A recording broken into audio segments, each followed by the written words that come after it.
Bonsoir, bonsoir, bonsoir, tous ceux qui sont connectés, bonsoir. Bonsoir la famille, bonsoir, bonsoir. C'est avec un réel plaisir que je vous retrouve. Vous savez que Facebook me bloque tout le temps, hein. J'ai fait un commentaire, Facebook me bloque. Donc c'est pour cela que depuis les événements qui sont passés chez nous du côté de Boya, vous ne m'avez pas vu sur la toile. Ce n'est pas parce que j'ai pas voulu être sur la toile, mais c'est tout simplement parce que j'ai été bloqué. J'ai été bloqué par Facebook. Donc ce qui fait que je n'ai pas pu être connecté. C'est pour ça que vous n'avez pas vu trop mes posts et tout, parce que mon compte est restreint. Même les posts, je n'arrivais même pas à faire. Mais bon, pour l'instant, je pense que j'ai été débloqué. Et raison pour laquelle j'arrive à faire un direct. Donc, je vous dis bonsoir. Bonsoir au peuple de la résistance. Bonsoir au peuple de la révolution. Bonsoir à tous les Bamileke du monde entier. Bonsoir aux Camerounais en particulier. Et bonsoir à tous. Donc, j'ai décidé de faire ce direct parce que il était temps que je puisse prendre la parole pour essayer de recadrer les choses sur tout ce qui est en train de se passer dans ce combat. Ce combat est pour nous. Quand je dis pour nous les Camerounais, c'est un combat qui est super important. C'est un combat sur lequel nous ne devons pas jouer. C'est un combat sur lequel nous ne devons pas rigoler. C'est un combat sur lequel nous avons engagé tout ce que nous avons, notre vie, la vie de nos enfants, de nos familles, notre avenir pour le départ de Paul Biya. Et ce départ, nous l'obtiendrons. Cela prendra du temps.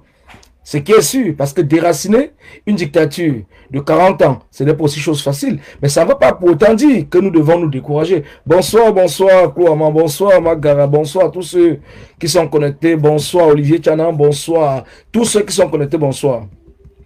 Il y a des choses sur lesquelles, dans notre combat, et comme dans la vie des Camerounais, nous avons souvent l'habitude de jouer. Nous avons l'habitude de jouer. Comme je le dis toujours, nous avons un événement qui s'est passé du côté de Boya. Du côté de Boya. Une jeune fille, une petite fille, une enfant. 3 ans environ, d'après les informations que nous avons pour l'instant, en attendant que les enquêtes puissent nous apporter plus d'éléments, qui a été tuée, assassinée par un gendarme. Un jeune gendarme qui avoisine entre 24 et 25 ans. Mais aujourd'hui, nous sommes en train de partir dans tous les sens. Bonjour, bonjour, de Bonzo, bonjour. Nous partons dans tous les sens. Nous voyons des Camerounais se lever et insulter toute une communauté et insulter tout un peuple uniquement parce que les gens se sont levés pour dire non à ce qui est en train de se passer au Cameroun. Comme dans tous les pays du monde, quand il y a un assassinat de la sorte, vous allez appeler bavure, mais ça, c'est pas une bavure. C'est pas une bavure parce que d'après les éléments que nous avons, d'après les informations du ministère même de la communication et de l'armée, d'après le communiqué, nous constatons que le gendarme est bien entré en contact avec le conducteur du véhicule. Donc ça veut dire que ce n'est pas un délit de fuite qui a entraîné peut-être un tir qui est parti peut-être tuer l'enfant. Non, non, c'est un assassinat parce que il était en contact, il a discuté avec le chauffeur du véhicule. Il a discuté avec le chauffeur du véhicule. Donc, à partir de ce moment, il pouvait prendre des mesures appropriées pour interpeller ce chauffeur et l'empêcher de bouger s'il avait estimé que la voiture ne devait pas bouger, mais il ne l'a pas fait. Nous avons beaucoup de témoignages. Nous attendons maintenant qu'il y ait une enquête sérieuse, indépendante, qui puisse être mise en place et pour nous apporter tous les éléments. Mais entre-temps, qu'est-ce que nous pouvons dire? Qu'est-ce que nous pouvons dire? Nous ne devons pas accepter un tel comportement de la gendarmerie. Et en plus, ce n'est pas la première fois. Parce que même si c'est la première fois, on peut encore dire oui, bon voilà, ça peut arriver. Mais nous avons une habitude dans notre pays, c'est notre pays. Nous avons vu ce qui s'est passé à Bafoussam, avec la gendarmette. Nous avons vu ce qui s'est passé à Bafoussam. Nous avons vu ce qui s'est passé à Kribi, avec le sous-préfet qui a tué sa copine. Nous voyons ce qui se passe un peu partout au Cameroun. Nous le voyons tous les jours. Donc c'est pour cela quand je vois certains Camerounais venir essayer de trouver des excuses ou trouver des circonstances atténuantes à ce gendarme, moi je me dis, on a encore beaucoup de chemin à faire pour faire comprendre aux Camerounais que nous sommes dans un combat qui est un combat pour tous. Ce qui arrive à la famille de cette jeune petite fille à Boya, Caroline je pense, ce qui arrive à cette famille peut vous arriver demain. Qui eût cru que ça devait arriver? Quand c'est arrivé à Bafoussam, nous avons essayé de parler. Les gens n'ont pas bougé. Les gens sont restés tranquilles. Mais qui eût cru que ça devait encore arriver pour la prochaine fois? Et demain, qui vous dit que ça ne doit pas encore arriver pour une autre fois si on ne fait rien? Si on ne fait rien. C'est vrai, je ne peux pas partager, moi je le dis toujours, je ne partage pas le lynchage qui a été fait par la population concernant le gendarme. Mais par contre, je comprends. Je comprends parce que nous-mêmes, nous avons décrié ce comportement-là ici, cette injustice, ici régulièrement. Pourquoi est-ce que le peuple se fait justice lui-même? Parce que le peuple en a marre. Le peuple en a marre. Dans un pays où la justice fonctionne de manière normale, où la justice est respectée, où la loi est appliquée pour tout le monde, ce gendarme-là ne devait pas mourir. Malgré le crime qu'il a commis, il ne devait pas mourir. Parce qu'on devait l'arrêter, le confier à la justice, et la justice devait faire son travail. Mais nous sommes dans un pays où il y a certaines personnes qui se prennent pour des propriétaires du Cameroun, des intouchables, des gens à qui personne ne peut rien faire. Personne ne peut rien faire. Comme la gendarmerie de Bafoussam. Elle est encore à Bafoussam, si mes souvenirs sont bons, en train de travailler tranquillement. Pourtant, elle a tué un jeune garçon. Donc vous comprenez pourquoi la population ne peut plus accepter ça. La population ne peut pas accepter, la population a même trop accepté. Et c'est parce que la population a trop accepté que ces gens-là sont vraiment pris pour les Superman. C'est parce que la population a trop accepté que ces gens-là sont pris pour des propriétaires du Cameroun. À partir de maintenant, nous devons mettre stop. Nous devons être capables de dire stop. Nous devons stopper tout ce qui est en train de se passer. Nous devons dire non à tout ce qui se passe. Nous devons être capables de nous lever comme un seul homme. Parce que même s'il faille que nous parlons réellement de ce problème de Boya, de Bafoussam, la guerre anglophone et tout, moi je peux vous dire une chose. Nous tous, nous sommes responsables. Quand je dis nous tous, nous sommes responsables. Tous les Camerounais dans son ensemble. Nous sommes responsables de ce qui est en train de se passer. Même si nous ne voulons pas prendre, nous ne voulons pas accepter nos responsabilités. Nous sommes tous là pour vouloir mettre nos responsabilités sur certaines personnes. Nous sommes tous responsables de ce qui se passe au Nozo. Je dis bien nous tous, sans exception. Et je sais que plusieurs personnes me comprennent. Plusieurs personnes comprennent ce à quoi je vais parler. Nous sommes tous des responsables. Nous ne pouvons pas être là tous les jours. En train tout simplement de dire non à la guerre, mais sans pour autant mettre en place des actions qui peuvent faire en sorte de stopper cette guerre. Nous ne pouvons pas seulement dire non à la guerre en restant derrière nos claviers. Nous sommes là pour dire rip à la famille de Caroline. Nous sommes là pour dire rip. Non, le gendarme ne devait pas faire. Oui, mais entre-temps, le gendarme l'a fait. Si nous ne sortons pas, si nous ne faisons rien, demain un autre gendarme fera la même chose. Voilà le cas de Vladimir. Je pense que Vladimir, c'est Abama du MRC à Yaoundé, qui se retrouve actuellement où on est en train de parler au tribunal. Pourquoi son seul crime, c'est d'être membre du MRC. Voilà son seul crime. Être membre du MRC, c'est tout. Il n'a rien fait du tout. Il n'y a aucun élément. Il attendait une réunion chez lui dimanche. Et avant l'heure de la réunion, la police est venue l'arrêter. Donc, voilà. Voilà son seul crime qu'il a fait. Mais entre-temps, on va rester là, en train de dire, non, il faut libérer, non aux arrestations arbitraires. Mais qu'est-ce qu'on fait? Qu'est-ce que ses collègues, même membres ou sympathisants du MRC au niveau de Yaoundé font?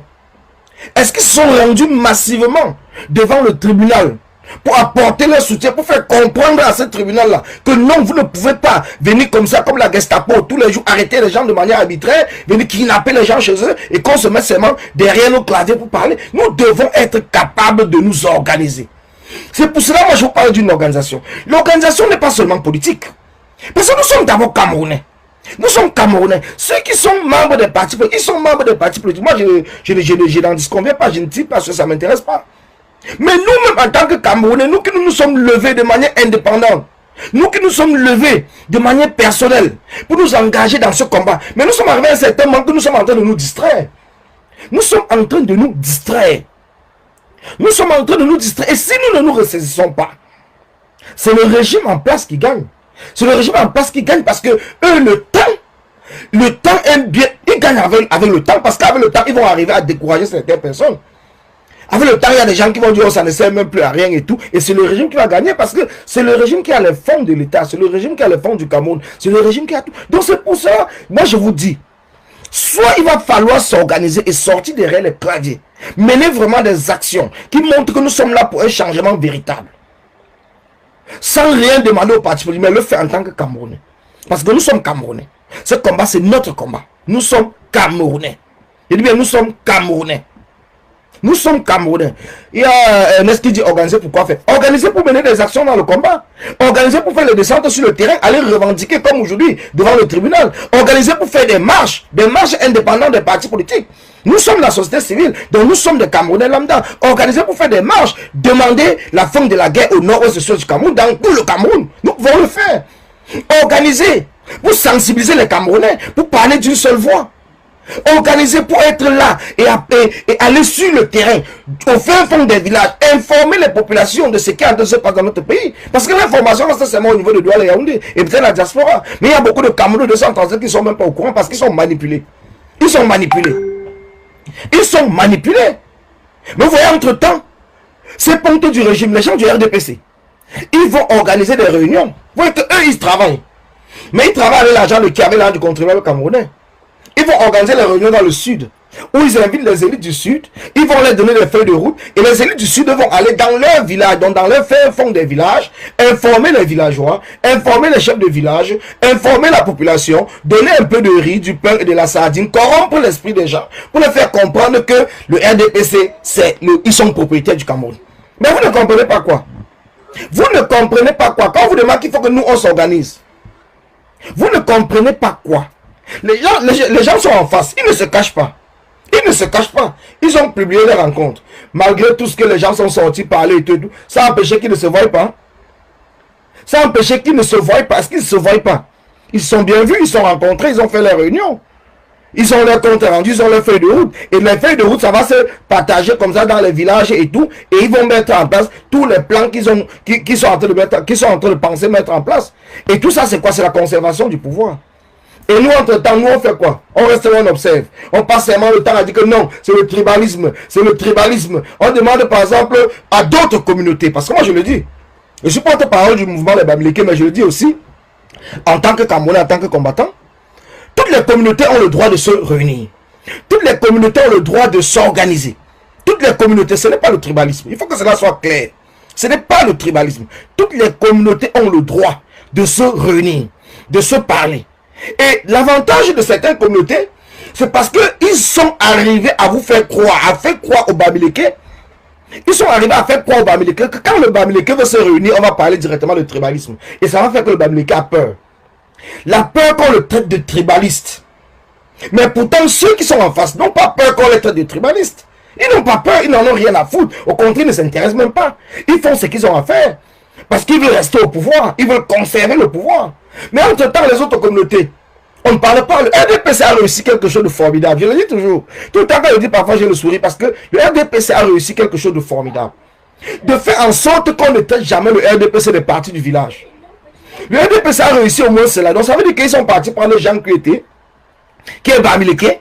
Ils l'ont mis comme le secrétaire général du RDPC. En tant que secrétaire général du RDPC, quand tu vas dire que le RDPC c'est un parti du village, on va te dire que mais attends, Jean Kuete n'est pas Bamileke. Est-ce que Jean Kuete n'est pas Bamileke? Ils ont réussi au moins cela. Ils ont réussi. Mais par contre, ceux qui sont de l'opposition, que ce soit du SDF, commençons par le SDF. Pardon, commençons par le SDF. Parce que le SDF, à l'époque, on a dit que le SDF est un parti des anglophones. Le SDF n'a pas pu se défendre parce qu'ils n'ont pas les moyens, c'est l'opposition. Ils n'avaient pas les moyens de la communication parce que le RDPC a la machine de l'État. Dans la communication, les journaux, que ce soit public, les chaînes de télévision, à l'international, et tout, ils ont les moyens de l'État pour déployer cela, déployer un grand lobbying dans tout le Cameroun. Ils peuvent même faire les affiches, ils ont le droit de faire même les affiches.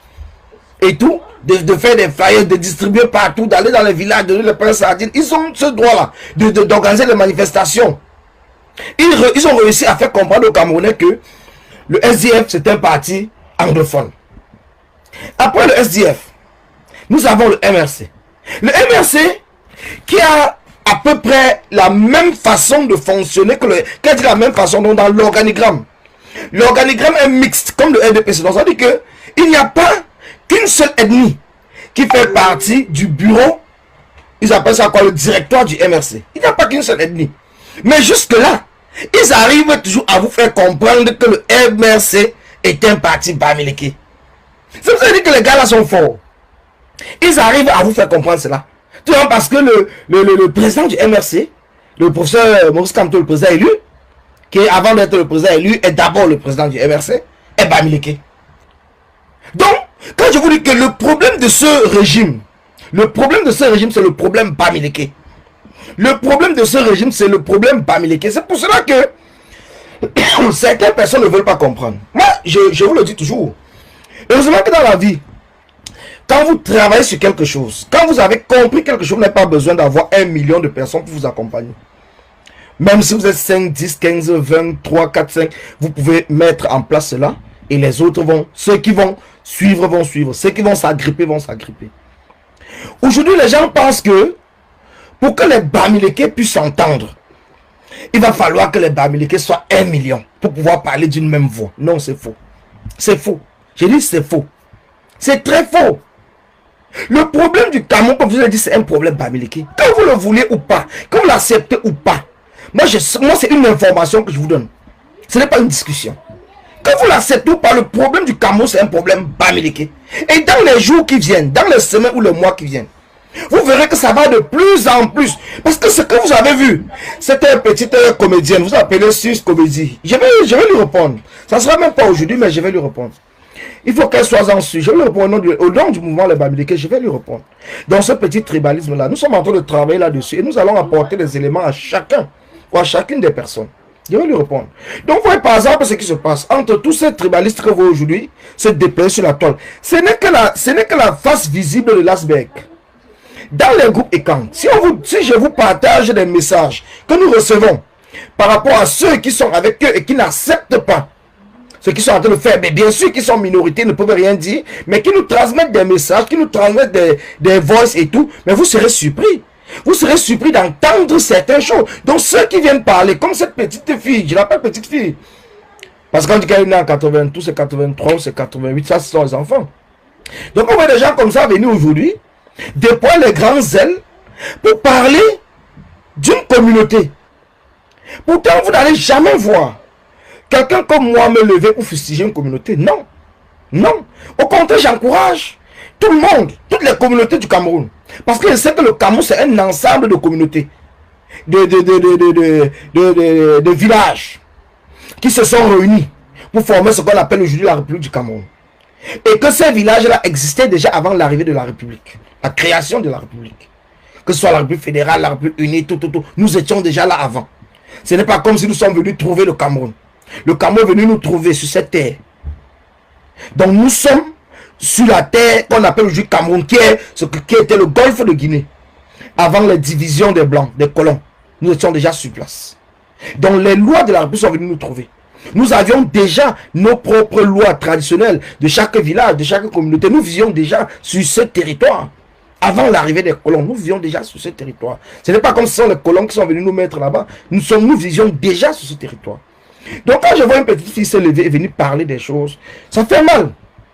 Ça fait très mal, mais nous reviendrons là-dessus. Nous reviendrons là-dessus. Mais il faudrait déjà que chacun d'entre nous comprenne sa responsabilité dans ce combat. Nous nous sommes levés parce que nous avons dit que Paul Biya doit partir. Nous savons que ça fait mal. Ça fait mal à plusieurs personnes. Pourquoi? Parce que nous sommes Bamileke. En majorité, nous sommes Bamileke, ceux qui sont visibles. Ça ne veut pas dire que c'est la majorité de Bamileke qui mène le combat. Peut-être que ceux-mêmes qui mènent le combat derrière, en non-même, sont même en majorité non Bamileke. Mais ceux qui sont visibles sur la toile, et même au Cameroun, sont Bamileke. Ceux qui sont visibles, en majorité, sont Bamileke. Et parce qu'ils sont Bamileke, le régime a tout fait pour faire comprendre à leurs frères du village que c'est un problème Bamileke, que les Bamileke veulent prendre le pouvoir. Les Bamileke disent que c'est leur tour. Comme si il n'y a pas eu des élections. Comme s'il n'y a pas eu des élections. Donc ils ont réussi à faire comprendre à ces gens que les élections, comme si les élections qui sont passées n'avaient jamais eu lieu. Ça n'avait jamais eu lieu. Donc ça veut dire qu'il n'y a jamais eu des élections. Le MRC, comme ils ont dit que le MRC c'est un parti Bamileke, croyant que ça va décourager les Bamileke de soutenir le MRC, comme je vous le dis.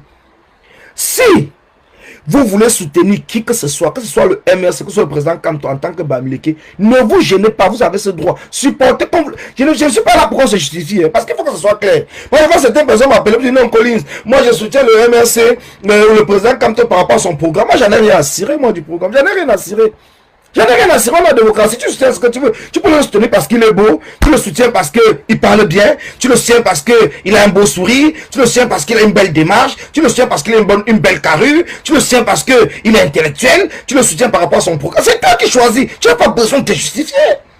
Tu n'as pas besoin de te justifier. Tu n'as pas besoin. Ceux qui soutiennent Paul Biya, ils vous disent pourquoi ils le soutiennent. Ils le voient même. Ils le voient même pas. Ils vous disent, mais pourquoi c'est vous qui êtes là tous les jours, en train de vous justifier, en train de... Mais attendez, attendez les frères. Attendez. Sortez dans votre tête que vous êtes les sous-hommes, comme ils sont venus vous faire croire. Sortez dans votre tête que vous êtes des serpillères sur lesquels n'importe qui viendra essuyer ses pieds. Sortez cela dans votre tête. Vous êtes des hommes et des femmes capables. Vous êtes des hommes et des femmes capables de conduire à bien la destinée de notre pays. Donc si vous voulez soutenir le président Kamto, ou soutenir le MRC, ou soutenir n'importe quel candidat, que ce soit les Joshua Oshi, que ce soit les Kabran Libi, que ce soit les Serge Espoir Matomba, vous n'avez pas besoin de vous justifier. Vous n'avez pas besoin de vous justifier. Je le dis encore, le Bamileke qui soutient le président Kamto, qui soutient le MRC, n'a pas besoin de se justifier. Donc je ne peux plus comprendre, les gens m'appellent, me disent que Collins, donc tu sais, il faut parler du programme du président Kamto parce que c'est un très bon programme. J'en ai rien du tout à cirer du programme. Je dis j'en ai rien à cirer. Si je décide que je suis le président Kamto, je suis le président Kamto, un point c'est tout. Je suis pas au tribunal. Je ne suis pas au tribunal. Je le soutiens, un point c'est tout. Je ne suis pas au tribunal. Envoyez des cœurs, la famille, envoyez des cœurs.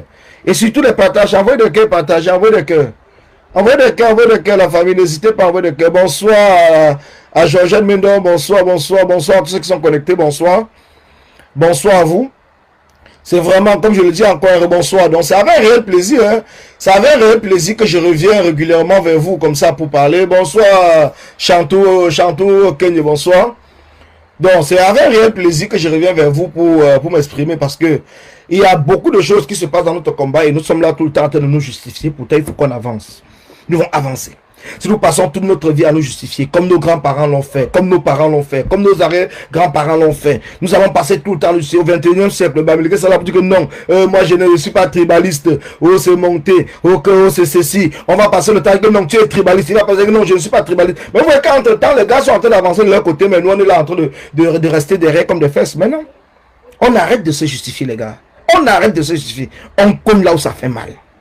Il faut cogner là où ça fait mal. Si aujourd'hui on dit même que on va même dans la bagarre, on dit bon pour séparer même tout ça, on dit bon maintenant on fait une sélection. On parle même au domaine du long quoi, on dit qu'on fait une sélection. Que ce soit avec les coups de poing. Chacun sélectionne même 100 personnes de sa communauté, on fait un combat. Le Bamileke va tout gagner. Tous les champions au Cameroun sont d'abord Bamileke. Parce que le Bamileke sait travailler. Le Bamileke sait se donner. Le Bamileke a une âme de guerrier. Nous sommes des guerriers. Mais on fait comme si on a peur.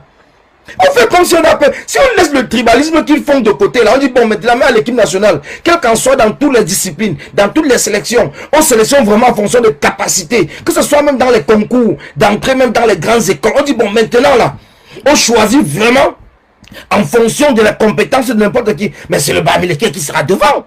Est-ce que ça c'est quelque chose qu'on discute avec vous? Mais nous avons travaillé. Nous continuons à travailler. Ce n'est pas comme si on nous a donné ça cadeau. On ne nous donne pas cadeau.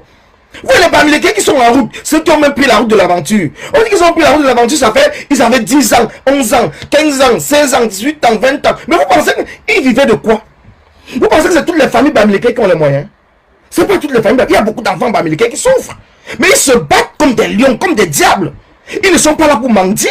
Ils ne vont pas chez leurs cousins compter que mon cousin est ministre, mon cousin est ceci, mon cousin est professeur. Ils ont compris que ça ne marche pas. Ça ne marche pas. Le cousin lui aussi a ses propres enfants. Donc le Bamileke comprend. Même ta mère te dit. Moi-même, je suis quitté chez nous, j'avais 11 ans. Vous pensez que ma mère me disait quoi? J'étais en location, j'avais 11 ans. Mais je dis que non. Tu as les grandes soeurs qui sont bien sûr mariées. Mais sache que tes grandes soeurs aussi ont leurs enfants. Tu es le dernier. Parce que je suis le dernier né de ma mère. Et puis, tu es le dernier, donc sache que tes grands soeurs, tes grands frères, ils ont leur propre vie, ils ont les enfants et tout, donc ne compte pas sur eux. Et c'est comme ça que je me suis forgé dans l'esprit de conquérant, de battant. Je me suis forgé cet esprit parce que j'ai compris que je ne peux pas compter sur mes grands soeurs. C'est normal, ils ont aussi des enfants. Elles ont des enfants, ils ont des enfants à peu près du même âge que moi. Donc il va falloir que je me batte parce qu'eux aussi ils vont se battre pour leurs enfants. Ils ont raison. Je ne dois pas être là pour me plaindre. Non, mon grand frère m'a abandonné, ma grand soeur m'a abandonné, c'est ceci, parti. Non, je ne suis pas quand même un handicapé. J'ai eu la chance de ne pas être un handicapé. Donc, ce qui fait que je peux me battre. Et c'est en se battant comme ça qu'on arrive à s'en sortir. Mais quand on s'en sort, ça devient la jalousie. Mais vous êtes jaloux du Bamileke. Le Bamileke vous a fait quoi? Vous êtes jaloux pourquoi? Sortez, travaillez. Le Bamileke est prêt à vous accompagner. Le Bamileke a toujours été prêt. Il y a beaucoup de gens, même ici en Europe, qui sont devenus, nous avons beaucoup d'amis. Hein. Nous avons, moi par contre, je peux vous dire, j'ai beaucoup d'amis qui sont non Bamileke avec qui je travaille et avec qui j'ai toujours travaillé. Qui sont devenus même plus que les Bamileke, qui s'en sortent même plus que les Bamileke, qui ont même finalement régné même leur propre famille parce qu'ils ont compris que quand ils étaient avec leur communauté, ils étaient plutôt enfermés. Quand ils sont venus dans la communauté Bamileke, on les a appris ce que c'est que de faire l'économie. Donc d'avoir 1000 francs et de manger 500 et garder 500. Ou manger 300 et garder 700. On a appris à faire l'économie. Parce que le Bamileke a vécu des choses depuis l'Égypte. Depuis la traversée de l'Égypte jusqu'à entrer en Afrique, au Cameroun, sur le territoire du Golfe de Guinée, nous avons vécu des sécheresses. Le Bamileke, c'est l'un des seuls peuples où le colon français occidental est venu dire que c'est une menace pour lui. Parce qu'ils ont eu l'habitude d'arriver et de trouver des Africains qui ne connaissaient pas peut-être leur passé, mais quand ils arrivent chez les Bamileke, ils voient que les Bamileke ont ce qu'on appelle la culture du crâne. Allez, demandez même à Paul Biya. Demandez à Paul Biya, qui est son arrière-grand-père de la 4e génération. Paul Biya ne peut pas vous dire. Paul Biya même ne connaît pas. Il ne peut pas vous dire. Demandez même à tous ces sardinards qui sont sur la toile à de bavarder là. Appelez-les, posez-les la question. Ton grand-père de la 4e génération là, comment il s'appelait? Il vivait même où? Il sortait même d'où? Ils ne connaissent pas. Ils ne connaissent pas. Parce qu'ils ne connaissent pas la culture des crânes, ils ne connaissent pas. Ils vont commencer avec non, je connais que mon père, après je connais le père de mon père. Bon, les autres, je ne connais pas. Ainsi de suite. Je connais mes oncles, je connais mes ceci. Ils ne connaissent pas du tout. Mais allez chez le Bamileke, demandez-lui même la 20e génération, il va vous dire. Parce qu'on arrive chez nous, il y a la maison qu'on appelle la maison des crânes. Donc, ce qui fait que, regardez que ça, c'est le père du père, le père de la mère de ceci, on peut t'expliquer tout cela. Et quand les Blancs sont arrivés, quand ils ont vu cela, mais c'était le miracle. Ça, ils n'ont pas été contents. Ils n'ont pas du tout été contents. Pas du tout. Ça fait trop mal. Trop mal de voir un peuple qui connaît sa descendance, qui connaît d'où il vient. C'est pour cela qu'ils n'arrivent pas à effacer la mémoire du Bamileke. Et voilà notre problème. C'est comme que le problème du Cameroun avec le colon, c'est le problème Bamileke. Parce que le Bamileke a dit qu'on n'efface pas sa mémoire. Le Bamileke a dit qu'on efface la même chose qu'on nous raconte de l'histoire. Quand ils sont arrivés à l'ouest, par exemple, à l'ouest du Cameroun, dans le pays Bamileke, avec l'église. Les responsables Bamileke ont dit quoi? Nous ne pouvons pas apprendre l'histoire de l'église en français ou en anglais. Nous voulons apprendre à notre patois, en notre langue. Ça va permettre qu'on puisse bien comprendre. Tant que ce n'est pas en notre langue, nous on n'apprend pas du tout. Parce que vous n'allez pas venir nous tromper. Vous n'allez pas venir nous tromper. Voilà pourquoi l'église même a mis du temps à entrer à l'ouest. L'église a mis du temps à entrer au pays Bamileke parce que le Bamileke n'a pas accepté l'arrivée de l'église immédiatement. Ils ont dit non. Et ils sont toujours passés par ces colons internes. Parce qu'on dit l'ennemi de l'intérieur est plus dangereux que l'ennemi de l'extérieur. Ils sont passés par l'ennemi de l'intérieur. Ils sont passés par l'ennemi de l'intérieur. Pour ces gens qui avaient faim. Parce qu'il y a tous les gens qui ont très faim. Quand vous voyez par exemple les gens qui étaient, c'est les gens qui ont faim. Quand vous voyez par exemple les gens de Dieu Momo, c'est les gens qui ont faim. Quand vous voyez par exemple les Marcel Diagnac Difendi, c'est les gens qui ont faim. C'est les gens qui ne pensaient même pas peut-être un jour avoir ce qu'ils ont. Ils ne sont ni d'une famille, ils sont ni d'une bonne famille. Si vous remontez l'histoire de leur famille, vous allez voir que c'était des pauvres gens qui sont passés vendre leur âme comme ça au diable, au colon, pour venir être quelque chose dans les villages. Mais jusque-là, ils n'arrivent à rien être du tout. Ils ne peuvent pas rassembler 10 personnes sans corrompre les gens. Ils ne peuvent pas rassembler 10 personnes sans corrompre parce qu'ils sont rien. Si tu es rien, tu ne seras rien. Même si on te donne l'argent du ciel, que tu ne seras rien. Tu vas mobiliser les gens parce que tu leur donnes de l'argent. Mais une fois en dehors de l'argent, tu ne peux plus mobiliser personne parce que tu n'as aucune idée. Tu n'as aucune idéologie. Tu n'as aucun plan. Tu n'as aucun projet pour la société dans lequel tu es en train de dire représenter. Tu n'as rien du tout. Regardez les fameux Nongo, c'est des gens qui n'ont rien. Ils n'ont rien. Il y a des qui n'ont rien. Malgré l'argent qu'ils ont, ils prennent l'argent, ils pas proposer 200 millions parce que les gens ont bloqué les routes parce qu'ils n'ont pas d'électricité. Mais depuis 40 ans, donc depuis 40 ans, ils ne voyaient pas. Ils ne voyaient pas que dans la région du sud, là-bas, il y a des endroits qui n'ont pas de lumière. On dit qu'il y a des endroits qui font 17 ans, que ça fait 17 ans qu'ils n'ont pas de lumière. Donc ils ne voyaient pas quoi. Maintenant, quand les gens se lèvent, ils viennent dire que voilà 200 millions. Et dans la foulée, ils organisent la rencontre fraternelle des frères du sud. Donc ça veut dire que il n'était pas d'abord frère, quoi. Maintenant, quand le pouvoir est menacé, il faut qu'il appelle ses ennemis, ses frères. Quand il sait qu'ils vont partir, il faut qu'il appelle ses frères. Les gars, je vous dis, maintenant seulement, maintenant uniquement le cap. Maintenant le cap. Ne nous décourageons pas. Parce que le régime a tout fait pour sectariser le combat. Il a fallu du temps pour qu'on arrive à comprendre le jeu du régime. Le régime a tout fait pour nous faire comprendre que c'est le problème des Bamileke. Le régime a tout fait pour faire comprendre que le MSC est Bamileke. Le régime a tout fait pour faire comprendre que non, s'il faille que la révolution avance, il faudrait qu'on mette un nom Bamileke devant. On ne choisit pas. On ne choisit pas un leader dans une révolution ou dans une résistance. On ne choisit pas. Le leader se démarque. Et la population le suit. On ne choisit pas. Mais le régime a tout fait pour nous faire croire qu'il va falloir que non, si vous mettez les Bamileke derrière, les choses vont marcher. Mais pourtant, c'était le plan pour nous diviser, pour nous séparer et nous décourager. Mais malheureusement pour eux, il y a des gens comme moi, comme plusieurs autres personnes, qui sont restés éveillés dans ce combat, qui sont levés vraiment pour la conviction et non le suivisme, qui ont compris que cela c'était une technique et une manipulation du régime pour essayer de tuer le combat, et qui sont restés debout. Nous sommes restés debout. Et aujourd'hui, le régime a peur. Le régime a peur. Et comme on le dit, quand vous dites que il faut l'équilibre de la terreur faire régner la paix, quand on dit qu'il faut affronter la force par la force, pour faire comprendre que tous ces gens qui vont nous amener dans ces slogans, sans plan de travail en amont, sans rien du tout comme préparation, mais juste des paroles, tout cela est très dangereux pour la cohésion de notre combat. Tout cela est très dangereux pour la cohésion de notre combat. Il va falloir que nous comprenions tous que nous avons intérêt à savoir, un, pourquoi est-ce que nous nous sommes levés. 2, où est-ce que nous allons. 3, quelles sont les méthodes que nous devons employer pour être capables de renverser la situation qui se passe chez nous au Cameroun. 4, comment est-ce que nous allons faire pour sensibiliser le peuple 237, au 237 même. Je dis bien au 237 même.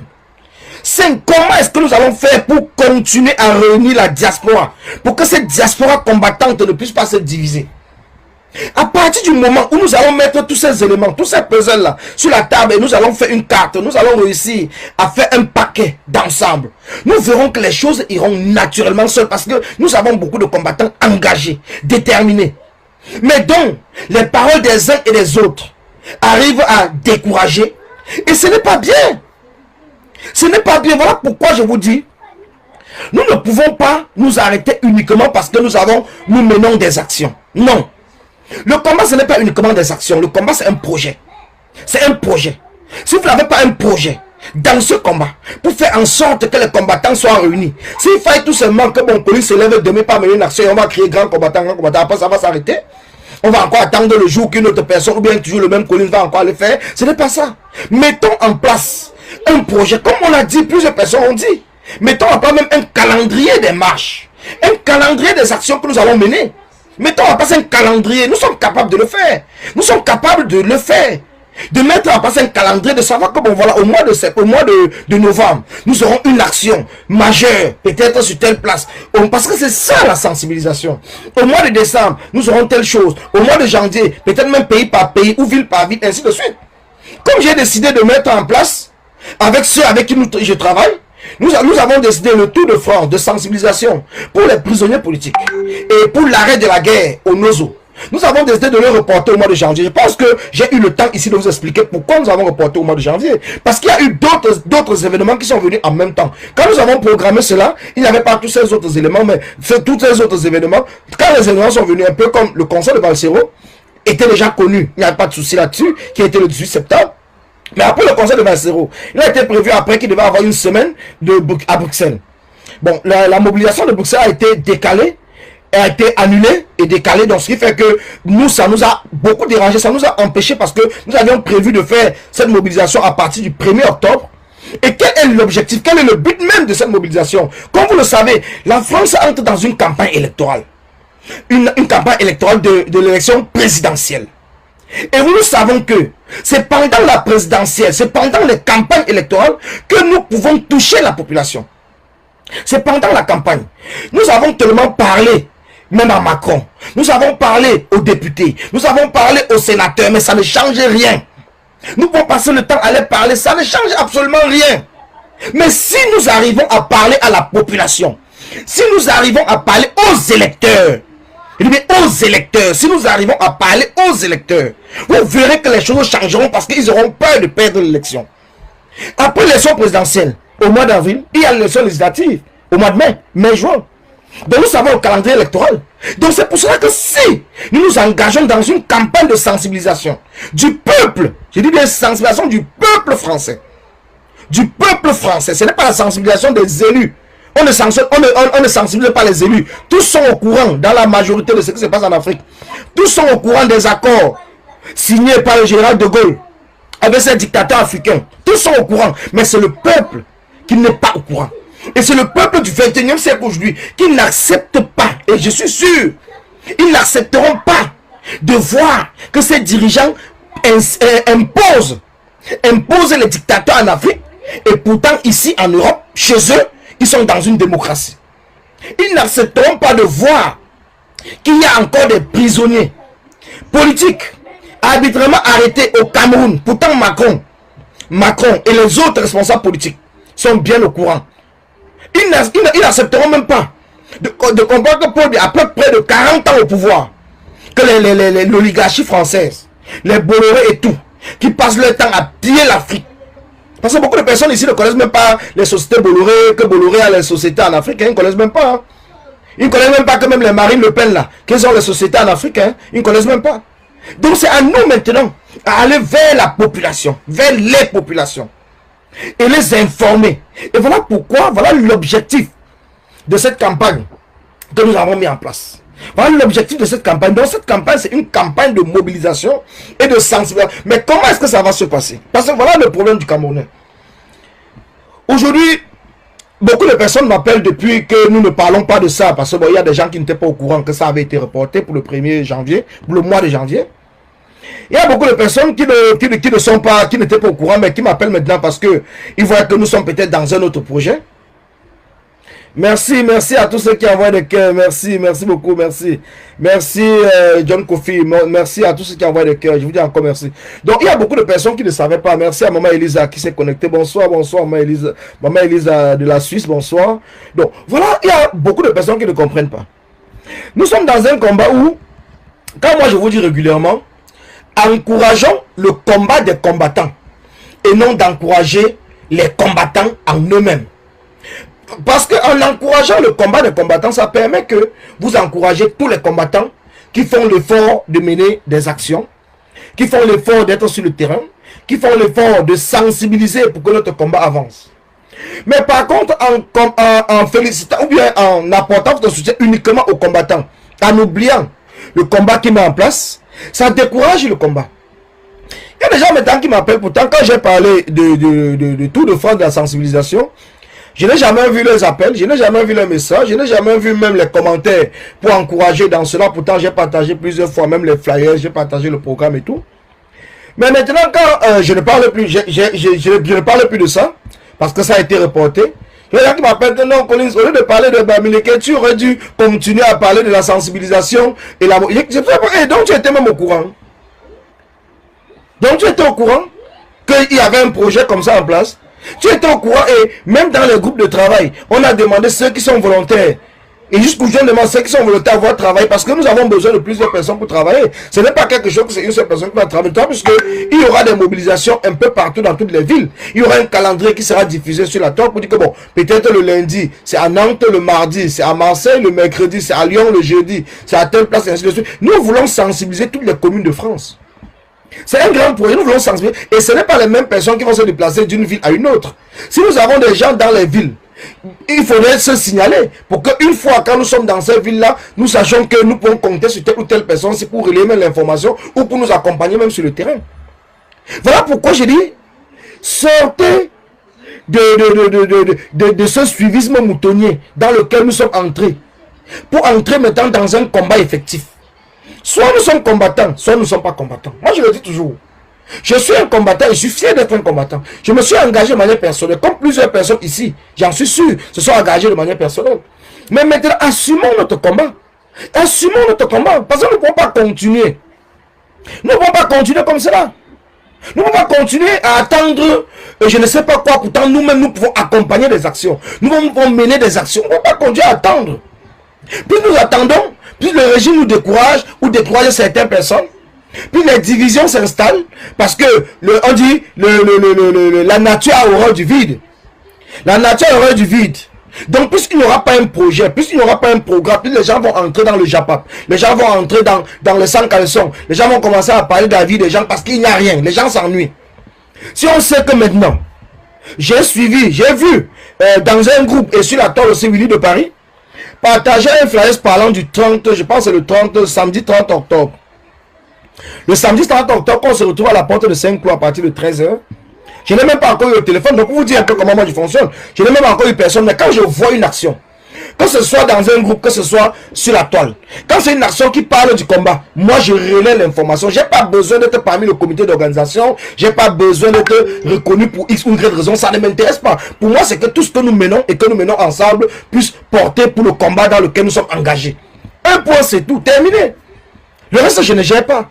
Donc j'ai vu Willy a parlé de cela, que le 30, on se retrouve à la porte de Saint-Cloud ici à Paris, et qu'on va faire une marche pour la petite Caro qui a été tuée à Boya, jusqu'à l'ambassade du Cameroun. J'ai trouvé que c'est tout à fait normal et c'est très bien même. Et à partir de cela, j'en parle dans mon direct. J'ai pas besoin de demander l'avis de quelqu'un pour parler, j'en parle. Et c'est pour ça que j'encourage tout le monde de faire comme moi. Même si vous êtes dans un groupe, même si vous êtes dans un clan, mais ne vous renfermez pas dans ce clan-là. Ouvrez-vous. Vous êtes d'abord combattant pour le combat du 237. Et tout ce qui va pour le 237, vous devez être capable de parler. Vous devez être capable de parler. Ne vous renfermez pas. Ne venez pas. Ne fuyez pas la dictature de Paul Biya. On est encore entré dans la dictature de combattants.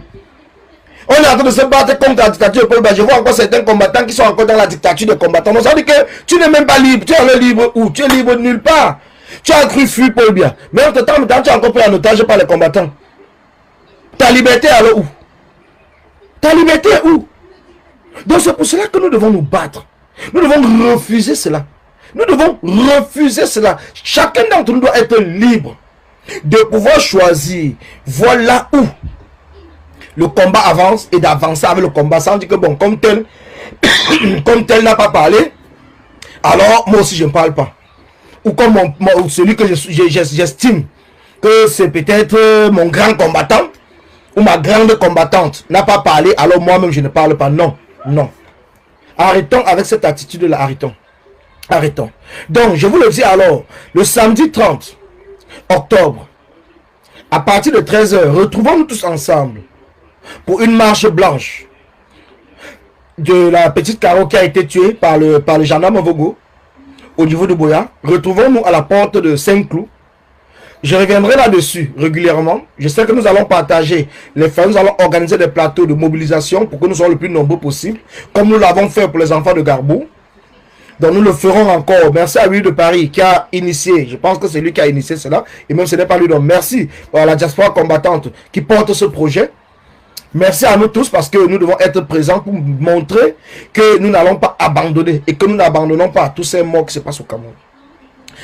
Et ce qui est le plus important, c'est que le tour de France, le tour de France de sensibilisation que j'ai initié avec plusieurs autres personnes, n'est pas un tour de France uniquement pour les morts du côté anglophone ou les morts civils.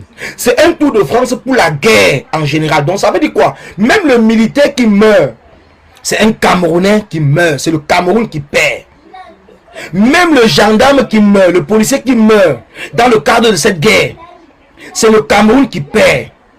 C'est un Camerounais qui est mort. Et c'est pour cela quand j'ai dit depuis le départ que je me mettais sur le chemin de la France, sur les routes de la France, pour sensibiliser le peuple français. Ce n'était pas sensibiliser tout simplement en disant qu'il y a des civils qui meurent. Il y a aussi des militaires qui meurent parce qu'il faut que nous soyons capables de le dire. De dire que quand on parle de guerre, ça veut dire qu'il y a deux côtés qui s'affrontent. On a des séparatistes anglophones, Amba Boy et d'autres groupes qui s'affrontent avec l'armée régulière. Et c'est ce qui fait qu'il y a les morts de deux côtés. Donc c'est pour cela que nous disons stop à cette guerre. Et oui, à un dialogue inclusif entre tous les enfants du Cameroun. Entre tous les enfants du Cameroun. Parce que malgré tout ce que nous allons dire, nous avons un seul responsable. un seul responsable de tout ce qui se passe, c'est Paul Biya. C'est Paul Biya le responsable. C'est Paul Biya le responsable.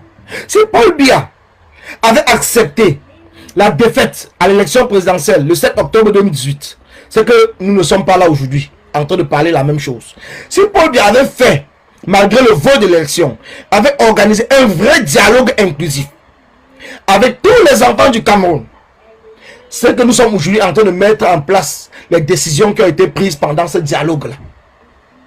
Si Paul Biya prenait le temps, en tant que, comme il est le président, qui est le chef supérieur des forces, ou c'est le chef supérieur des forces armées, former bien ses militaires, c'est que nous ne sommes pas là, avec tous ces bavures, toutes ces tueries et tous ces meurtres. Si Paul Biya avait encore toute sa tête et son âme et toute la condition physique pour gérer le pays et pouvoir se déplacer, aller dans le nord-ouest et le sud-ouest du Cameroun, voir ce qui se passe sur place là-bas, c'est qu'il aurait peut-être trouvé une solution différente que de se cacher en Vormeka. Que de se cacher en Vormeka. Et après on va venir nous dire, ce n'est pas Paul Biya, ce sont les gens qui sont autour de lui, parce qu'ils vont toujours chercher à trouver des excuses. Mais je dis encore, je répète, le seul responsable de tout ce qui se passe chez nous au Cameroun, c'est Paul Biya. C'est Paul Biya. Il ne faut pas que on se tourne de midi à 14h, on va se mettre en train de tirer dessus, parce que chacun veut pour... C'est Paul Biya le responsable. Le gendarme qui a tué la petite Caro. Ce sont les conséquences. Ce sont les conséquences du fait que Paul Biya les a fait comprendre que c'est lui le propriétaire du Cameroun. Et puisqu'ils sont avec lui, ils sont couverts partout et que rien ne peut les arriver. Donc, le gendarme meurt comme ça, cadeau. Non seulement il tue la petite, cadeau, mais lui-même il meurt, cadeau. Bonjour Robert. Il meurt, cadeau. Voilà 2 morts, cadeau. Et entre-temps, Paul Biya, lui, il est à Yaoundé. Lui, il est à Vormeka. Il est là, il ne sait même pas. Peut-être il ne sait même pas où il se trouve même. Mais tous ceux qui sont autour de lui, ils sont en train de le protéger parce qu'ils savent qu'à partir du moment où on va aller, regardez ce qui s'est passé en Guinée. Il n'a pas fallu arrêter les ministres ou qui que ce soit. Ils ont arrêté uniquement Alpha Condé et le pouvoir est tombé. C'est-à-dire que si on capture Paul Biya, uniquement Paul Biya, c'est fini. Donc le responsable c'est Paul Biya. Il n'y a pas 2 personnes. On n'a pas besoin d'aller tuer un gendarme, d'aller tuer un militaire, d'aller tuer... Le responsable c'est Paul Biya. Si on capture Paul Biya, si on tue Paul Biya, si Paul Biya meurt, ainsi de suite, l'histoire ça s'arrête. Ça s'arrête maintenant, quel qu'en soit ce qui va se passer, ça ne sera plus pareil. Ça va s'arrêter. Donc le problème du Cameroun, c'est Paul Biya. On ne vient pas aujourd'hui nous tourner la tête, les politiques essaient de nous contourner comme si Paul Biya est monté. Le problème du Cameroun, c'est Paul Biya. Quand Paul Biya quitte, et on va voir maintenant après Paul Biya ce qui va se passer. À ce moment-là, on va gérer chaque chose. On va gérer chaque chose, mais d'abord que Paul Biya quitte. Il faut d'abord que Paul Biya quitte. Voilà notre premier défi. C'est d'obtenir le départ de Paul Biya. C'est notre premier défi. Pour mettre en place tous les plans que nous avons pour le Cameroun. Nous ne pouvons pas dialoguer avec Paul Biya. Paul Biya ne peut pas dialoguer. Il ne peut pas dialoguer. Il faut le chasser, le capturer ou le tuer. C'est tout. Un dictateur, on le capture. On le chasse ou on le tue. C'est tout. Le dictateur ne dialogue pas. Il ne peut pas dialoguer. Il n'a pas eu l'habitude de dialoguer. Paul Biya n'a pas eu l'habitude de dialoguer. Vous pensez que c'est aujourd'hui qu'il va venir dialoguer? Ce n'est pas aujourd'hui. Il ne viendra pas dialoguer aujourd'hui. Soyons honnêtes, il ne viendra pas dialoguer. Donc tous ces petits tintins qui sont autour de lui, tous ces gens qui se prennent pour dire que non, on soutient le patriarche. Mais c'est le patriarche de qui? C'est le patriarche de qui? C'est la question qu'il faut se poser. Et c'est quand il est devenu président, quand on a donné le pouvoir en 1982, on parlait de patriarche. Vous sortez des mots, je ne sais pas où, pour venir maintenant en 2021, nous dire que Paul Biya c'est le patriarche. Le patriarche de qui? Celui qui se dit père ne tue pas ses enfants. C'est un démon, c'est un vampire, c'est un criminel. C'est un criminel. Il faut appeler les choses comme ils sont. Je ne peux pas trouver de quoi que ce soit concernant le cas de Paul Biya. Non. Non. Le problème du Cameroun, pour que le Cameroun change, c'est Paul Biya. Uniquement Paul Biya. Tous ces militaires, tous ces gens Émile Bankui qui essaient d'intimider les gens. Mais ils intimident parce qu'ils comptent que bon, Paul Biya est encore là et que la population aujourd'hui tarde à sortir. Voilà une des questions qu'on doit nous poser. Comment faire sortir la population?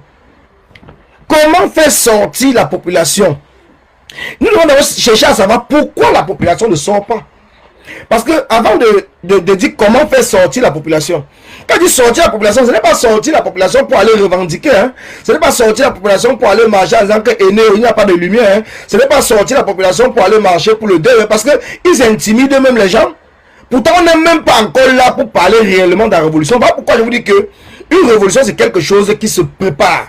C'est quelque chose qu'on informe. C'est quelque chose qu'on sensibilise. Donc, ça veut dire que celui qui sort, parce que je sors pour une révolution, il sait que je sors pour obtenir le départ de Paul Biya. Je sors pour chasser Paul Biya. Donc, ça veut dire que il ne sort pas pour arriver en route que le gendarme va venir avec les canons à eau. Il ne fuit pas parce qu'il sait que je sors pour aller mourir. Soit Paul Biya part, soit je meurs. Voilà comment on travaille l'esprit de la révolution. Donc, soit j'atteins mon objectif, soit je meurs. Parce que la prison, il ne voit pas. Le gendarme qui est devant lui ne voit pas. Donc, quand il sort, il a un seul objectif, étudier. Un seul objectif, c'est étudier. Voilà tout ce qu'il a dans la tête. Il n'est pas là pour dire que je sors pour aller dire que libérer les prisonniers. Non, on ne sort, dans une révolution, on ne sort pas pour demander la libération des prisonniers. On ne sort pas pour demander la libération des prisonniers. Quand on sort pour demander la libération des prisonniers, c'est la sensibilisation pour préparer le peuple. Parce qu'on sait qu'ils ne vont pas libérer, ils vont torturer. Et psychologiquement, le peuple va commencer à se forger un esprit de la révolution. On le sait. Donc même quand je vais faire le tour de France, c'est pour sensibiliser. Pour que le peuple comprenne. Comme ça, le jour que nous allons lancer la révolution, que le peuple français puisse nous soutenir. Même au niveau de l'international, qu'ils puissent nous soutenir parce qu'ils comprendront que nous avons tout fait pour que ça se passe dans la paix. Et tout ça ne serait pas arrivé. Mais nous devons d'abord commencer par sensibiliser. Faire ce que nous sommes en train de faire et préparer psychologiquement le peuple à une révolution, une vraie révolution. C'est que quand on sort, on ne sort pas pour aller dire que libérer les prisonniers, et il n'y a pas l'eau chez nous, ou bien libérer telle personne, ou la justice est montée. Non. C'est pour cela que quand c'est une révolution, la première cible, ce qu'on doit cibler d'abord, c'est toutes les maisons de ces militaires, de ces hauts gradés, pas de simples militaires, de hauts gradés, les maisons des procureurs, les maisons de... Voilà tous les gens qu'on cible d'abord. Bonjour, Omar de Banga. Voilà tous les gens qu'on cible d'abord les maisons. On doit d'abord les séquestrer. On doit prendre d'assaut l'Assemblée nationale, prendre d'assaut les sous-préfectures, les préfectures, le siège du gouverneur, les ministères. Voilà tout c'est quelque chose qui est travaillé. On ne sort pas parce qu'on est là pour blaguer. Et on brûle. Quand on sort comme ça, avec tous ces secteurs-là qu'on va prendre comme ça, sans qu'il y ait des gens, on se fait sortir les gens et on met le feu. Hein, parce qu'on n'est pas là pour jouer, on ne joue pas. Donc quand on est dans une révolution, soit c'est une révolution, une vraie révolution, soit on n'est pas là parce qu'on sort pour aller dire que non, libérer les prisonniers, ceci. Quand on demande la libération des prisonniers, c'est parce qu'on est encore dans une phase de sensibilisation. On est dans une phase parce qu'il faut faire comprendre aux Camerounais que le combat est long, parce que nous n'avons pas des moyens financiers. Nous sommes dans un état tellement dictatorial. Nous n'avons pas, en dehors des moyens financiers même, nous n'avons pas des responsables au niveau du 237, comme les chefs de village, comme les responsables religieux qui sont de notre côté. Voilà pourquoi notre sensibilisation est lente. Mais petit à petit, nous allons arriver à le faire. C'est pour cela que nous sommes déjà, et que nous demandons aussi à d'autres communautés de s'organiser. S'organiser. Nous demandons à toutes les communautés de s'organiser parce que nous ne pouvons pas compter aujourd'hui sur l'organisation qui est déjà en place. Donc ça veut dire que les chefferies, les royaumes, ainsi de suite, nous ne pouvons pas compter sur eux. Nous ne pouvons pas compter sur eux parce que tous sont des sardinards. Nous devons mettre en place une organisation parallèle sur laquelle nous allons travailler maintenant. Pour que les choses avant, nous allons mettre en place une organisation parallèle. Parce que moi, en tant que Bamileke, je ne peux pas compter sur un chef Bamileke. Je ne peux pas compter sur un roi ou un chef Bamileke pour passer un message du changement à la population. Je ne peux pas compter sur un élite Bamileke. Je ne peux pas compter sur qui que ce soit. Parce que tous sont des sardinards. Tous sont là parce qu'ils veulent maintenir Paul Biya en place. Pour leur propre intérêt personnel. Ils ne pensent pas au peuple. Ils pensent qu'à eux. Je ne peux pas. Ils pensent qu'à eux. Donc c'est pourquoi c'est important. C'est pour cela que c'est important. Que nous devons tous ensemble travailler pour pouvoir lever le peuple au 237 sans compter sur nos élites. Parce que les élites, eux, nous avons vu pour l'élection.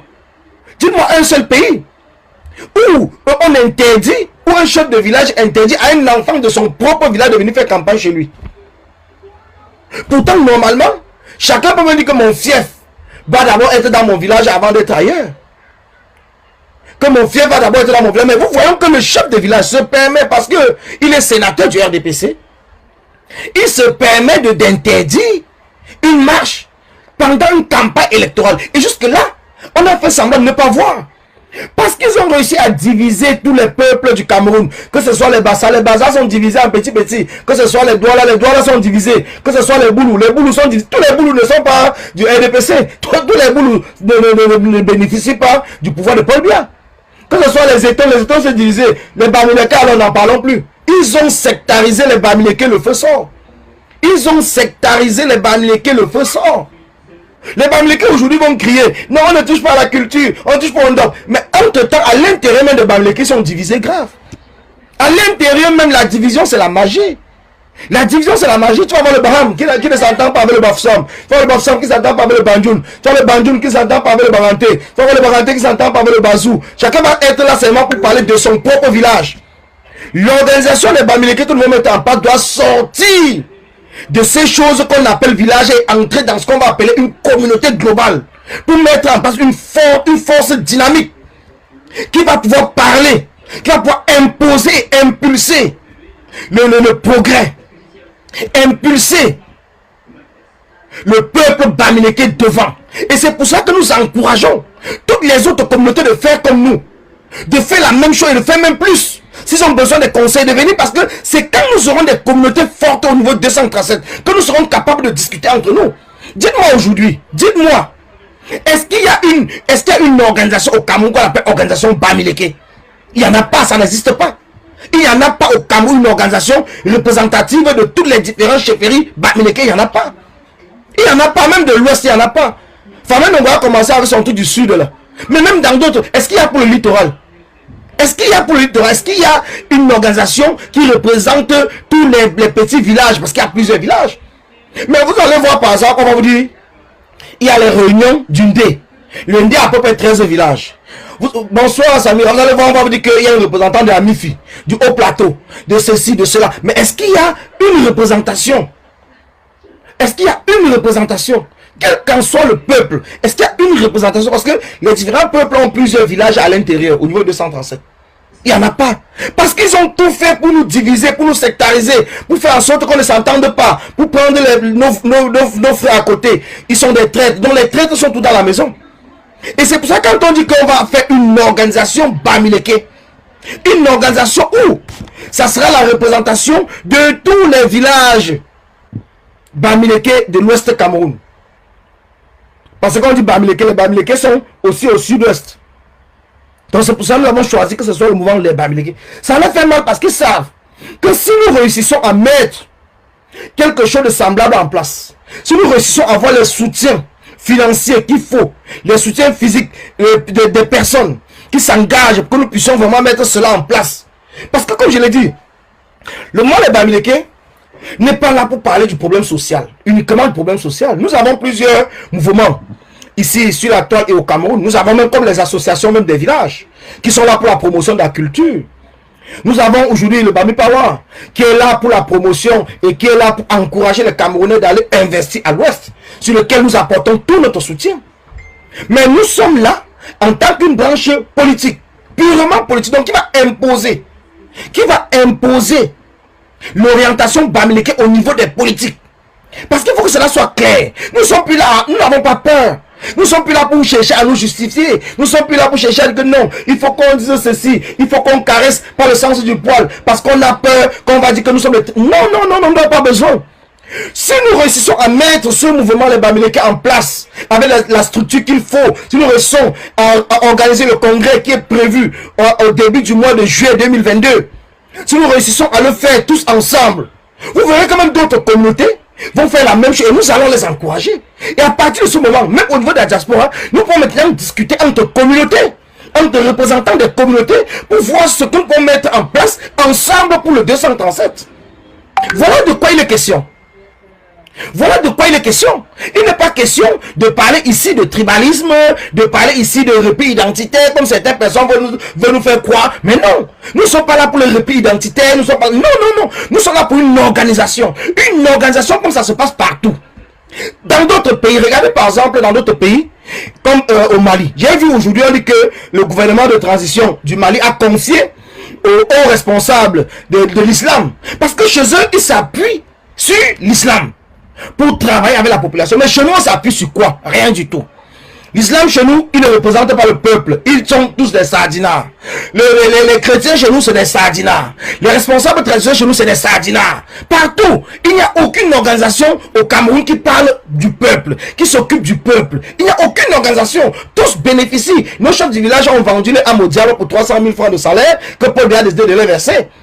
Alors donc, ce qui fait qu'ils n'en ont plus rien à foutre du peuple qui souffre. Mais nous n'allons pas continuer à rester comme cela parce que si nous voulons parler, on va dire que non, c'est des tribalistes. Non. Traitez-nous de tribalistes, comme vous voulez.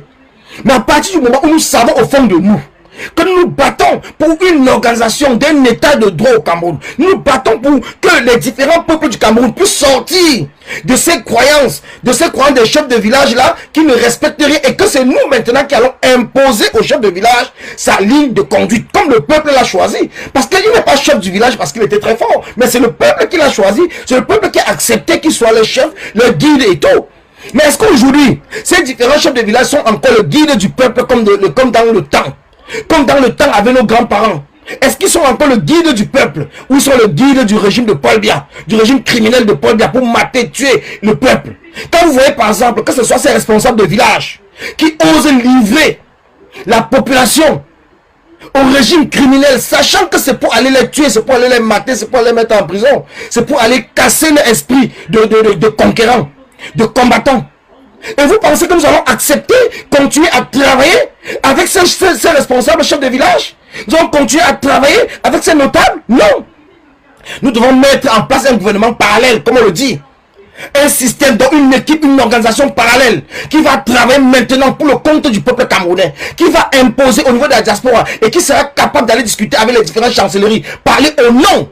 Parce que comme on le dit, si 10, 20, 30, 50 personnes vous donnent l'accord de parler à leur nom, vous parlez en leur nom, et partout où vous irez, vous serez accepté et reconnu. Que les gens ne vous trompent pas, que les gens ne viennent pas vous dire que vous parlez au nom de Bamileke, qui vous a donné le mandat. Quand nous sommes en train de nous organiser, et vous verrez le mandat que nous aurons du peuple Bamileke pendant ce congrès qui va se passer. Nous aurons le mandat de parler au nom de Bamileke, d'imposer notre façon de comprendre le monde, d'avancer le Cameroun à nos différents chefs de village. Et comme on vous a dit, notre premier chantier, c'est de faire en sorte que tous les chefs traditionnels du 237, je dis bien tous les chefs traditionnels du 237, c'est pour ça que je vous dis, nous encourageons toutes les autres communautés, parce que nous voulons que tous les chefs, les rois du 237, dans son ensemble, donc du Cameroun, sortent des partis politiques. Ils doivent sortir des partis politiques. Ce n'est pas uniquement les rois et les chefs de l'Ouest. C'est de tout le Cameroun. Ils doivent sortir des partis politiques. Ils doivent sortir des partis politiques et s'occuper de leur peuple. Parce que ce n'est pas normal. Ce n'est pas normal. Quand on voit même, c'est même chez nous que je ne comprends même pas. Un responsable de village comme le chef, comme le roi, qui est censé être le père de tous les enfants du village, s'il faut qu'on appelle cela ainsi. Et c'est lui maintenant qui est par exemple du RDPC. Et qui est contre ces autres enfants qui sont du SDF, qui sont du MRC, qui sont de l'UPC ou qui sont du PCRN. Mais est-ce que c'est même d'abord normal? Est-ce que c'est normal? Le chef ou le roi a le droit de voter en tant que citoyen. Un peu comme en Angleterre. Prenez un exemple en Angleterre, en Belgique. En Belgique, en Angleterre, en Espagne, où il y a les royaumes. Vous pensez que la reine d'Angleterre peut venir vous dire qui est soutien pendant une campagne électorale là-bas? Non, elle ne vous dira pas. Parce qu'elle est reine. Elle vous dira qu'elle soutient tout. Elle soutient la démocratie. Elle soutient la démocratie. Mais le jour des élections, elle ira dans les urnes comme tout un citoyen. Elle va choisir son candidat. Parce que c'est personnel. C'est individuel. Et c'est un bulletin secret. Mais elle ne vous dira jamais qui elle a voté. Celui qui gagne, elle va donner sa bénédiction parce que c'est elle la reine. C'est la même chose que nos chefs de village devaient faire. Quel qu'en soit celui qui gagne, comme président, comme maire, comme député, dans un village ou dans le pays, tous les chefs de village doivent seulement lui donner leur bénédiction pour qu'il puisse travailler. Mais il ne doit pas être contre lui parce qu'il n'était pas de son parti. Les chefs de village, les rois n'ont pas le droit d'être même dans un parti politique. Officiellement, ils n'ont pas le droit. Ils n'ont pas le droit d'aller être sénateur. Regardez le deuil du roi de Bamoun, qui est devenu une campagne, je ne sais pas si on va appeler ça campagne électorale du RDPC. Mais vous trouvez ça normal? Est-ce que tous les enfants Bamoun pouvaient vraiment venir au deuil de leur roi? Parce qu'ils vont dire que non, il était du sénateur du RDPC. Moi, je ne viens pas là-bas parce que c'est le RDPC. Vous trouvez ça normal? Nous devons commencer à mettre en place des structures fortes. Nous devons commencer à mettre en place une société civile, comme on est en train de le dire tous les jours. Pas une société civile sardinale, pas une société civile qui n'a aucun projet. Comme je vous le dis, la vie, c'est un projet. Vous ne pouvez pas vous dire que vous ne vous en sortez pas dans votre vie. Tant que vous n'avez pas un projet pour votre avenir. Tant que vous ne pensez pas qu'il faut que je construise une maison, que j'achète une voiture, que je fasse des enfants, que je me marie. Et c'est tous ces projets que vous mettez en place qui vous permet maintenant de vous projeter dans l'avenir et de sortir le matin et d'aller travailler. C'est pour ça que je vous ai dit dès le départ de mon introduction que le combat c'est un projet. Et tant qu'on n'a pas de projet dans un combat, on se trouve toujours perdu de temps en temps.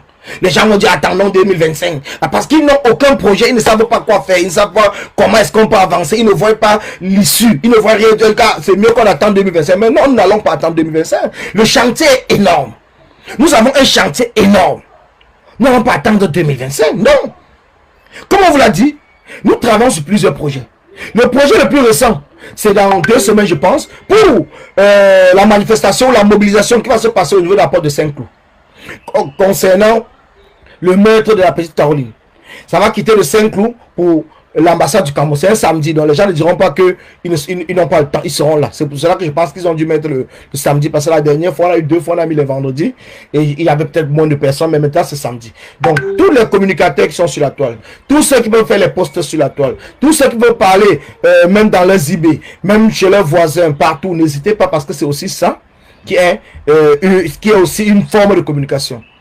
Tu oublies que le régime, les conditions avec le salaire, on n'oublie pas, mon frère, n'oublie pas, c'est tout ce qu'on a en train de dire. On reviendra là-dessus. Donc maintenant, le deuxième projet, pour l'instant, c'est que j'ai cru entendre que nous sommes en train de travailler. Donc il y a certaines personnes, pas moi parce que je ne suis pas encore, comme j'étais un peu occupé et tout, mais j'ai cru entendre qu'il y a certaines personnes qui sont en train de travailler pour une grande mobilisation d'ici avant la fin d'année pour demander effectivement, donc pour la sensibilisation et demander la fin de la guerre au Nozo au niveau de la diaspora. Donc, quand la date sera connue, j'espère que soit moi, soit d'autres personnes viendront vous communiquer sur la toile. En attendant d'autres projets qui peuvent naître du jour au lendemain, parce que vous savez que la vie elle est ainsi faite. On ne prévoit pas tout, parfois il y a des choses qui arrivent avant. Hier, nous ne savions pas, la semaine passée, on ne savait pas que un gendarme devait tuer un enfant de 3 ans à Boya. On ne savait pas, donc c'est arrivé. Et la même chose, comme on ne savait pas que dimanche, on devait venir arrêter le membre du MRC qui s'appelle, comment il s'appelle encore, Vladimir Abama. On ne savait pas, mais vous voyez que le colon, lui, quand je dis le colon, hein, les enfants du colon français qui sont devenus à la tête du Cameroun, ils n'arrêtent pas de multiplier des actions pour essayer de nous intimider. Et au mois de janvier, comme je vous ai dit, nous sommes en train de travailler là-dessus. Au mois de janvier, nous allons faire ce tour de France de sensibilisation et de mobilisation pour informer le peuple français. Et je demande aussi à tous ceux qui sont dans d'autres pays, en dehors de la France, qui peuvent aussi le faire, de me rejoindre, de m'appeler, de m'écrire pour que nous puissions travailler ensemble pour voir comment nous allons organiser. Parce qu'il nous faut beaucoup de flyers. Parce que c'est une communication d'abord visuelle. Il nous faut beaucoup de flyers. Nous allons distribuer beaucoup de flyers dans toute la France, dans les métros, dans les trains, dans les gares, devant les mairies, dans les marchés. Nous allons vraiment travailler cette fois-ci à partir du mois de janvier. Ça va prendre 3 mois parce que l'élection présidentielle ici, c'est au mois d'avril. Donc, nous voulons prendre de janvier jusqu'à début avril. Donc, vraiment, pendant la période de la campagne électorale. De janvier jusqu'à mi-avril, maximum mi-avril. Et après, reprendre maintenant peut-être encore pour 2 semaines avant l'élection législative. Donc, c'est le programme qui est là parce qu'il faut aussi influencer maintenant sur les élections législatives. Vous avez vu? C'est pour ça que j'encourage Valsero. J'encourage le général Valsero parce que depuis 2 à 3 jours, il fait des vidéos, il parle des afro-votants. Et effectivement, le projet que nous avons mis en place, c'est à peu près, c'est la même chose. C'est la même chose. Donc, la différence, c'est que lui, il est une campagne virtuelle sur la toile qui est très importante aussi, très très importante. Et que sa campagne, nous allons l'accompagner sur le terrain. Nous allons l'accompagner sur le terrain avec cette campagne physique. Donc, les deux vont ensemble. Je vais dire encore merci à Valsero, merci au général Valsero d'avoir pensé. Parce que c'est ce que nous sommes en train de faire, donc sensibiliser avant la campagne électorale. Avant la campagne électorale, donc je dis merci encore parce que c'est super important que d'ici le 21 avril, donc le 21 avril qui sera peut-être la date du premier tour de l'élection présidentielle en France, que nous ayons déjà conquis une bonne partie de l'électorat français avec les causes du 237 et les causes africaines en général, mais principalement le 237 parce que c'est important, c'est urgent pour nous personnellement, c'est urgent. Je vous dis merci. Merci à tous ceux qui m'ont suivi. Cela fait combien de temps qu'on est en direct? Parce que vous savez que c'était pas un direct qui était long. Je dis merci à tous ceux qui m'ont suivi. Merci à tous ceux qui continuent à me suivre dès que je lance mes directs. Merci à tous ceux qui m'accompagnent de près ou de loin dans le projet du mouvement Les Bamileke, le congrès Bamileke. Merci à vous. Merci même à ceux qui nous insultent. Merci à ceux qui nous insultent parce que nous avons parlé de Miss Bamileke. Mais il faut bien qu'on montre les qualités de la femme Bamileke.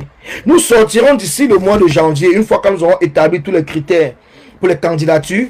Nous vous donnerons tous les critères des candidatures. Mais nous avons le droit, oui, effectivement, nous avons le droit de valoriser nos femmes, de valoriser nos filles. Nous ne devons plus être là pour nous justifier. Les gars, nous avons passé trop de temps. Nous avons perdu trop de temps. Nous avons perdu trop de temps. Nous avons perdu trop de temps à nous justifier. Maintenant, nous devons sortir là-dedans. Nous devons sortir là-dedans. Nous ne sommes plus là pour nous justifier. Nous allons organiser ce congrès Bamileke et en même temps, nous allons mettre en place la Miss Bamileke mondiale. Nous allons le faire. Celui que ça ne plaît pas, il peut fumer le courant. Est-ce qu'on est encore là pour discuter? Ils sont du calanlais. Notre problème, c'est quoi? Notre problème, c'est quoi dedans? Celui qui est trop fâché, il arrête le courant, il fume, il tire. Ça nous fait quoi? Vous pensez qu'on va passer le temps tout le temps à dire non, on n'est pas tribaliste. Oh, bonsoir Agnès Lundi. On n'est pas tribaliste. On n'est pas ceci. On n'est pas cela. On va passer le temps? Non, non, non, non, les gars. Non. Donc, je vous dis merci. Merci encore. Et avant de clôturer mon mot de fin, nous avons deux campagnes. Nous avons deux campagnes sur la toile en ce moment. Nous avons deux campagnes super importantes sur la toile en ce moment. Nous avons la campagne de nos frères et sœurs qui ont été interpellés au niveau de Genève le 16 octobre, donc le vendredi, le 16 juillet, le vendredi, quand nous sommes allés à Genève le 17, le samedi, pour le chassement de Paul Biya, ce que nous avons appelé le Cacham 2.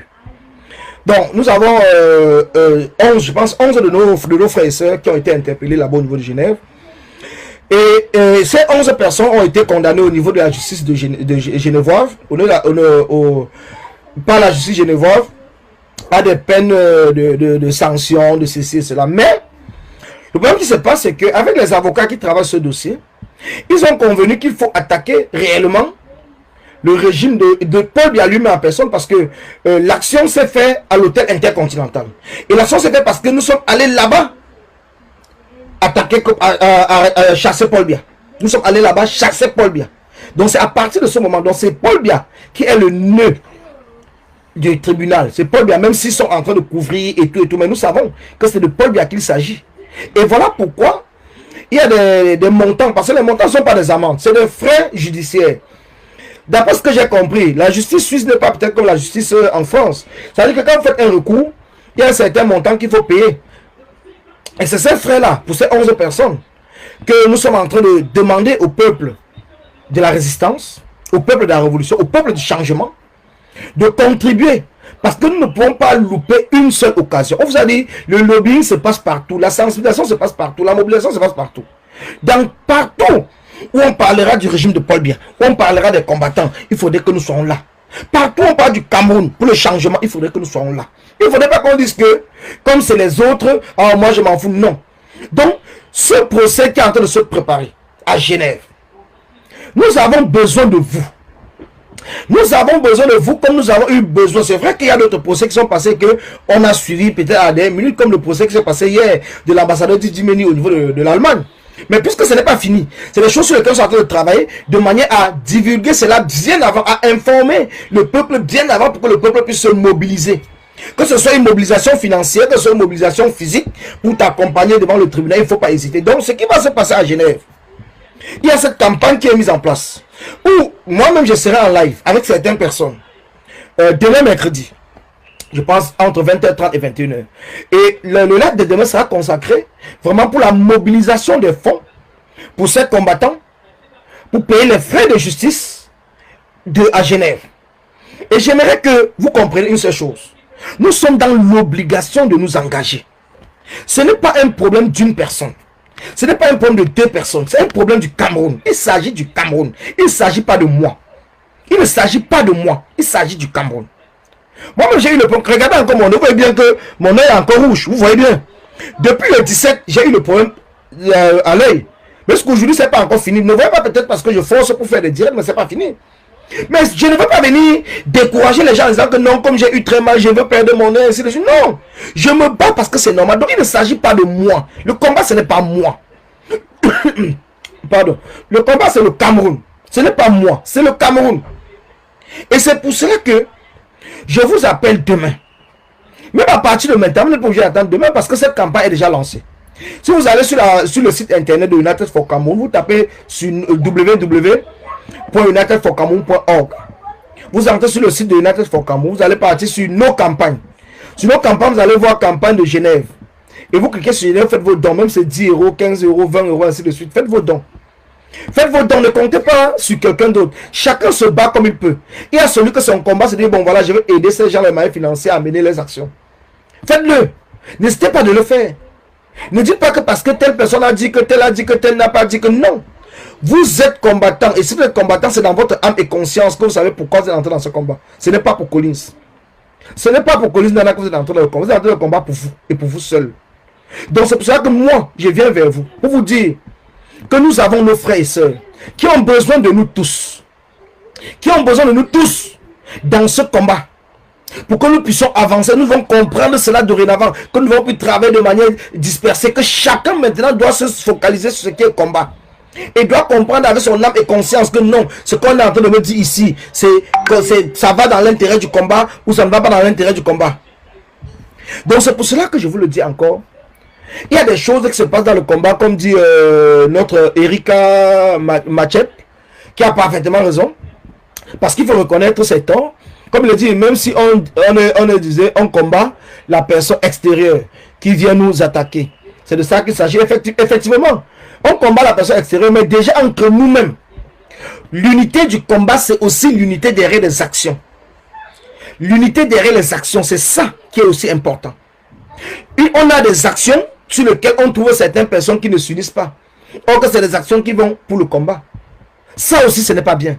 Et il faudrait que dorénavant, dans le futur, qu'on arrive à mettre nos divergences de côté et puis qu'on comprenne que dans une action, on a besoin de tout le monde. Comme dès le départ. Et à partir du moment où on doit comprendre cela comme ça, on va voir que les choses vont avancer. Voilà par exemple le cas de Genève.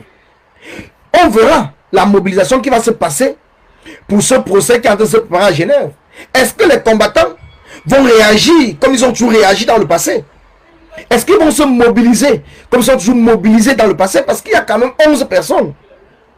Il y a quand même 11 personnes, 11 vaillants combattants et combattantes qui ont été interpellés, sur lequel vous tous vous avez vu sur la toile. Ce n'est pas que c'est une affaire qu'on parle derrière, c'est quelque chose qui a été visible sur la toile. Et c'est pour cela que nous venons parler de cela ici sur la toile. Et nous avons le deuxième projet.